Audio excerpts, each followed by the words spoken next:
Très heureuse de vous retrouver ce mardi. Madame, monsieur, bonjour. Place à l'actualité du monde tel qu'il se porte et tel qu'il nous porte. Le 13 août dernier, Donald Trump annonçait la normalisation des relations entre Israël et les Émirats arabes unis. Un accord présenté comme historique par Tel Aviv et Washington.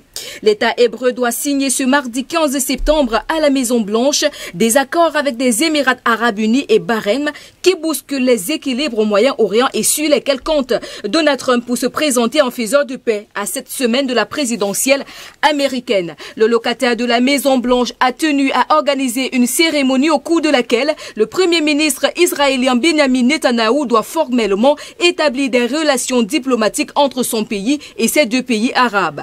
Première percée de ce type depuis les traités de paix avec l'Égypte et la Jordanie en 1979 et 1994. Abu Dhabi et Tel Aviv se sont ainsi engagés à ouvrir des ambassades, des aéroports et à nouer des relations commerciales et sécuritaires. En échange, d'après les Émirats, Israël renonce à l'annexion des nouveaux territoires palestiniens. Benjamin Netanyahou préfère lui parler de suspension. Dans la stratégie régionale des États-Unis, normaliser les relations entre l'État hébreu et les monarchies du Golfe est un moyen de contenir la menace israélienne dans la région. C'est également une victoire diplomatique pour le milliardaire américain et le Premier ministre Benjamin Netanyahou, à laquelle est venu s'ajouter vendredi dernier un accord de normalisation entre Israël et Bahreïn, quatrième État arabe à établir de relations officielles avec Israël. Les Palestiniens crient à la trahison. Pour eux, aucune normalisation avec Israël ne devrait être possible sans le retrait israélien des territoires occupés et la création d'un État palestinien.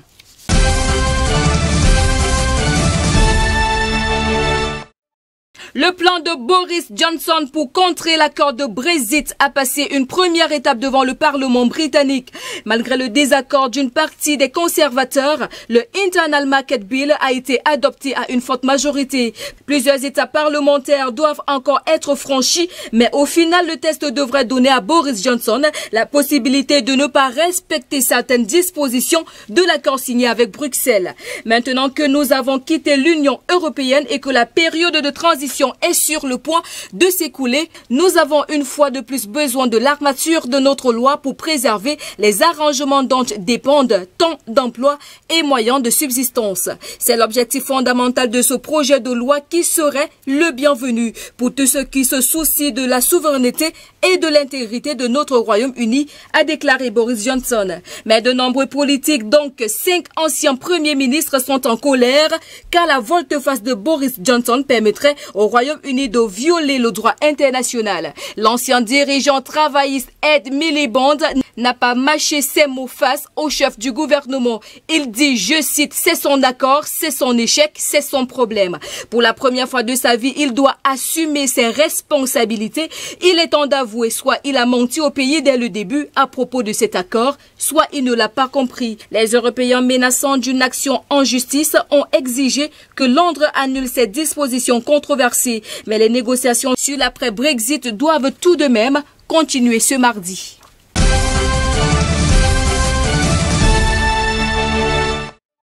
Et puis l'Union européenne pourrait se fixer pour objectif en 2030 une diminution de 55% des émissions de gaz à effet de serre. La présidente de la Commission européenne Ursula von der Leyen devrait annoncer cette stratégie ce mercredi lors de son premier discours sur l'état d'Union. Plusieurs fuites confirment les rumeurs qui circulent dans les couloirs européens. Chaque institution cherche à se positionner sur cette loi climat particulièrement attendue. La Commission environnement de l'hémicycle propose même d'aller plus loin pour atteindre moins 60%. Pour son président Pascal Canfin, l'objectif actuel de l'Union européenne de moins 40% n'est absolument pas suffisant. Ce n'est pas aligné avec l'accord de Paris. Ce n'est pas suffisant au regard des premières conséquences du changement climatique et au regard de ce que les scientifiques demandent. Mais cette ambition n'est pas partagée par tout le Parlement européen. Le groupe des conservateurs estime qu'un tel objectif pourrait fragiliser l'emploi, l'investissement et l'innovation. La loi climat est au centre de toutes les attentions politiques car elle est au cœur du poste vert européen. Elle doit fixer les objectifs climatiques de l'Union européenne pour les décennies à venir. Ces fuites, si elles se confirment, indiquent aussi que la Commission européenne maintient sa priorité en faveur de l'action environnementale.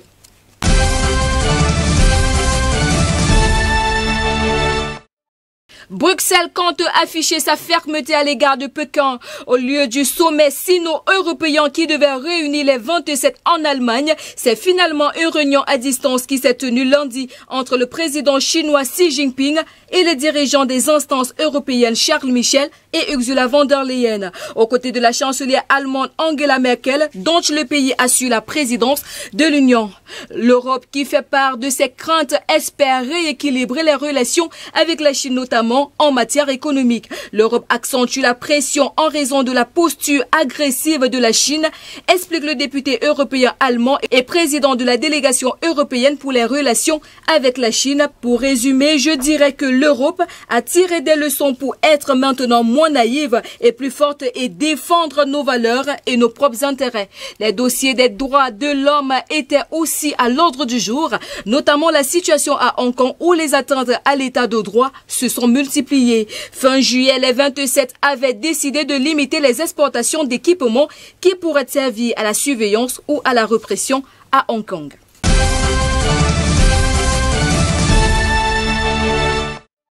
Au Japon, il est le très probable nouvel homme du pays.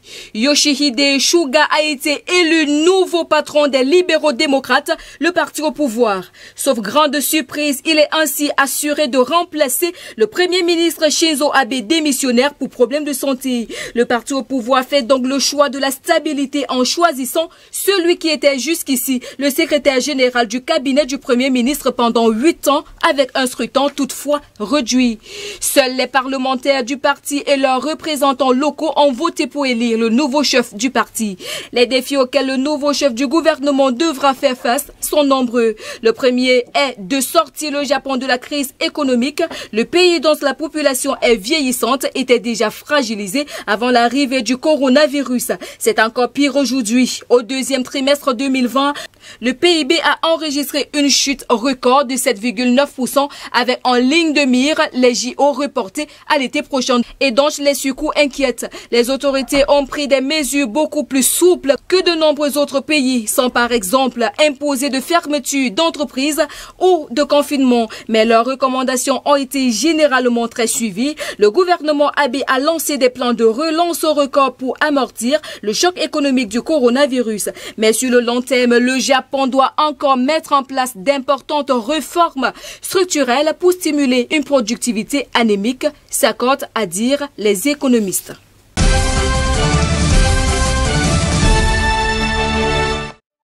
Pour clôturer cette édition, le parti pro-Kremlin Russie uni revendique la victoire écrasante lors des élections locales qui ont eu lieu entre vendredi et dimanche. Mais les alliés d'Alexei Navalny, le chef de l'opposition, annoncent des victoires dans plusieurs villes de Sibérie, dont celle de Tomsk, où il aurait été empoisonné. De nombreuses irrégularités ont été signalées lors du vote. Bourrage d'urnes, scellés rompus, impossibilité pour les associations d'enregistrer des plaintes. Alexei Navalny, hospitalisé à Berlin, est sorti du coma il y a une semaine. Il affirme avoir été empoisonné au Novichok, ce qui est confirmé par les médecins français et suédois. Si la popularité de Vladimir Poutine s'est effritée, cette année son parti garde une domination sans partage au Parlement national.